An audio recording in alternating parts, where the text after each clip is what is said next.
right, 9:45 on a Tuesday. The big day is on Thursday. Preparing our Thanksgiving meals can be a little bit overwhelming. It can be stressful, I know, from cleaning the house to, of course, entertaining your guests with a delicious meal. But we have Danielle Doak with the Good Food Co-op here to tell us and help us out a little bit with the turkey. This is the star of the show on your Thanksgiving, and it's got to be done just right. You only get one try at it. So we're going to walk through the basics of making a fabulous turkey here. So, well, it might be, a lot of people thaw a turkey in a fridge, but it might be a little late on that. I think it takes 24 hours per 5 pounds of turkey for that. So we have a quick way for you to start thawing your turkey. So if you just take your turkey and put it in a bucket of cold water, you can put it with the packaging. Okay. And you can just change out the water every 30 minutes, and it usually says about 30 minutes for every pound of turkey. And so that's a quick way. The expedited process. Yes. So if you haven't started the refrigerator, I recommend putting it in a bucket of cold water. I didn't know that was an option. Usually it's in the fridge for at least a week. So that's good if you, maybe are just buying your bird too. So we have, I believe, about a 10-pound turkey, rather, and I think it's about a pound per guest. Yeah, a pound, and if you have bigger eaters, then maybe a little bit more. Up it a little bit. Well, plus who doesn't love the leftovers for the week nice, good following sandwich afterwards. too. So tell us about the brine. That's so important.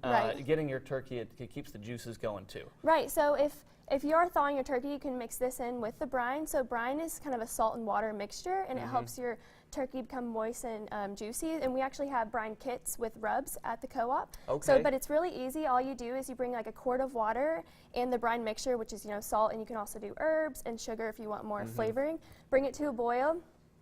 And then you want the salt to dissolve. Okay. Then after that, you want to add more water, like cold water, and cool it off so you can put it in the fridge until it's cool. You take the turkey and you can put it in a bucket with the bag that is also in the kit.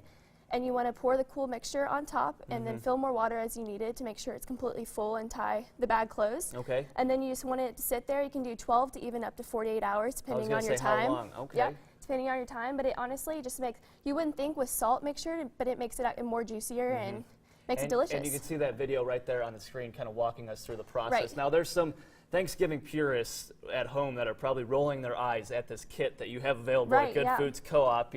The intensive labor, that's gone. It's actually all right here in this packet. It's all there, yeah. You have your brine kit with the herbs and spices in it. And then you also have the rub. So after you brine your turkey, you want to make sure you rinse off the brine on there and pat it dry. And then we have the rub for you just to rub on there. And then you can put whatever you want in, like, celery. I think we have celery and onion in there. And then it's ready to cook. So we just have it all the inside to prevent it from drying out too. Celery, onion. I usually put an apple actually in mine, and it keeps everything nice and juicy. But a gorgeous bird we have here. The color, everything. Any secrets to like basting or anything like that? If you want. If it seems a little bit dry, you can add more. Like if you cut your turkey and you're like, oh, I think I want it a little more juicier, then you can add that also on there before you serve there, or your gravy too. Also, but try your turkey, see what you think. White meat, dark meat. I'm not picky too, but you guys are you're open on Thanksgiving at the Good Foods Co-op. Yes. You got a ton of fun stuff coming up. What do you got going on Thursday? So our store is open from 9 to 5. And then we have a hot Thanksgiving buffet from 10 to 4. That's really good. Yeah. And it's going to be an awesome experience. If you don't have a family, or if you can afford to make a Thanksgiving dinner for your family, or if you honestly just don't want to make it, we have a great Thanksgiving dinner. It's going to be an awesome atmosphere. We're trying to make it the most special day for you all. So, just come out there, and we're going to just have fun on Thanksgiving Day with some awesome food. If people want more info, where can they go? You can go to our Facebook page. You can also go on our website. We have on there Thanksgiving Day, what grab and go options we have for you if you don't, something messes up, or if you don't want to make your mashed potatoes, or we do have turkey also. And then we also have our Thanksgiving menu on there for Thanksgiving Day. Appreciate you stopping by, Danielle. Know what the secret is to a great turkey? Yeah, thank you. Wine. Yeah. Wine, lots of it Lots too. of wine. All right, we're going to have a final check of your forecast coming up after the break.